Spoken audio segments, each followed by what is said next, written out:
Magandang gabi po sa ating lahat.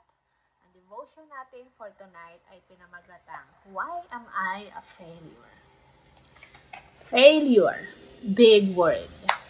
Masakit pakinggan, nakaka-depress, at nakakawalang gana. Sa dictionary, ang ibig sabihin ng failure ay lack of success, defeat, and inability to meet expectation. Siguro, lahat tayo somehow nakakaramdam nito. I felt failed nung hindi ako nakapasa sa final interview. Sabi ko at that time, siguro hindi talaga para sa akin yung industry na to. I felt failure nung I need to be a stay-at-home mom. Kasi wala na mag-aalaga sa mga anak ko. I felt worthless, useless, and nakakaubos talaga siya ng self-esteem. Bago natin simulan yung devotion natin for tonight, let's start this with a prayer. Let's pray. Lord, Ama sa langit, salamat Panginoon sa gabing ito at muli Panginoon kami ay nagsama-sama para manalangin Panginoon, para ikaw ay aming kausapin. Salamat Panginoon sa mga sandali ng aming mga kabiguan. Hinahangad namin ang iyong patnubay at biyaya. Salamat Lord sa katiyakan na kasama ka namin, nag-aalok ng lakas, pagpapanumbalik at pag-asa sa hinahanap. Mangyaring bigyan mo kami Lord ng karunungan upang matuto sa aming mga pag-urong at lakas ng loob na muling bumangon sa iyong pag-ibig. Pangalan ni Jesus, kami ay nananalang. Amen. If you humble yourselves before the Lord, all the answers to life's questions are easy to find. Maybe I want to do more with my life than just give up. God is not done with you. He's still working through you. Through you, I can do anything.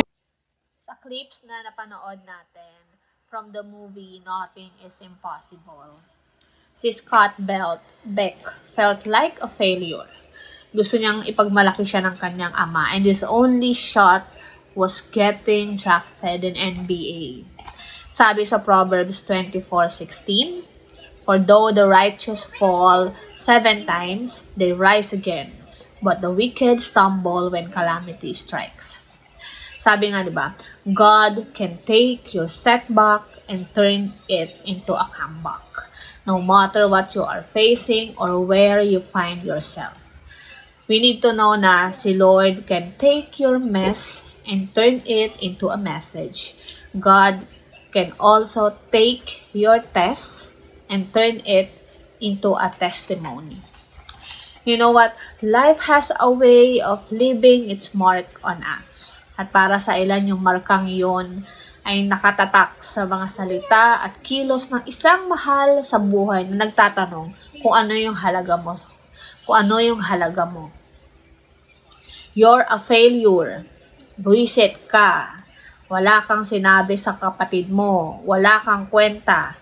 Dapat di na kita inere. Yung mga salitang yon, maaaring lumikha ng malalim na sugat na humuhubog sa paraan ng pagtingin natin sa ating sarili at sa ating halaga. I wanted to speak tonight and let you know all that you are worthy, not because of what you've done, but because of what Jesus said and did.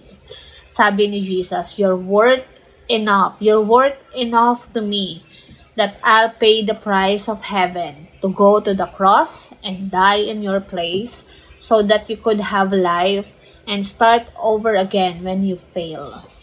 Nais ng Diyos na malaman mo ngayon na hindi ka nauubos. Nais ng Diyos na malaman mo ngayon na hindi ka karapat-dapat ka. Hindi ka bigo. Mayroon kang ama na nagmamahal sa iyo at naniniwala siya sa iyo. Alam naman natin yung story ni Joseph, di ba? It's a crushed dream. Si Joseph, di ba, ay nanaginip. Nadama niya na ang Diyos ay may espesyal na plano para sa kanyang buhay. Ngunit sa huli ay itinapon siya sa hukay ng sarili niyang mga kapatid. Halos hindi nakaligtas sa isang planong pagpatay at naibenta siya sa pagkaalipin. Mukhang wala na siyang aasahan maliban sa isang buhay na paghihirap at pasakit sa ilalim ng pang-aapi. Siya ay pinagbenta kay Potiphar. Si Potiphar ay captain ng palace guard. Sa lahat ng taong maaaring ipagbili si Joseph, napunta siya sa pinakamagandang lugar, nanirahan sa palasyo bilang isang lingkod ng pangalawang pinaka-maimpluwensyang tao sa Ehipto. Sabi sa Genesis 39:2, "The Lord was with Joseph, so he succeeded in everything he did as he served in the home of his Egyptian master." God can always turn his setback into a great comeback. This is comforting to know na sa Biblia, maraming tao ang pinapakilala ni Lord. Mga istorya ng kabiguan at pagtatagumpay. The Bible always says that each one of us will be faced with some type of failures. And you know what's the good news? God will carry us through these storms. Psalm 34:19. Most of us will stumble and fall in life. Doors will get slammed in our faces and we might make some bad decisions. We need to find the silver lining in failures. The key to overcoming failure is to recognize that it can be beneficial. Nais ng Diyos na matuto tayo sa ating mga kabiguan.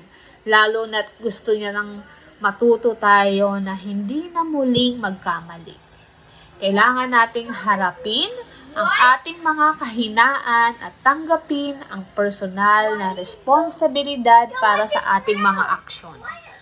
Hindi mo maitatama ang problemang hindi mo handang harapin. Ngunit, sa biyaya ng Diyos, maaari mong gawing tagumpay ang iyong kabiguan. Tatapusin ko po ang ating devotion for tonight sa isang verse sa Bible. Sabi sa Isaiah 14:27, "The Lord of heaven's armies has spoken. Who can change his plans? When his hand is raised, who can stop him?" Magandang gabi po sa atin.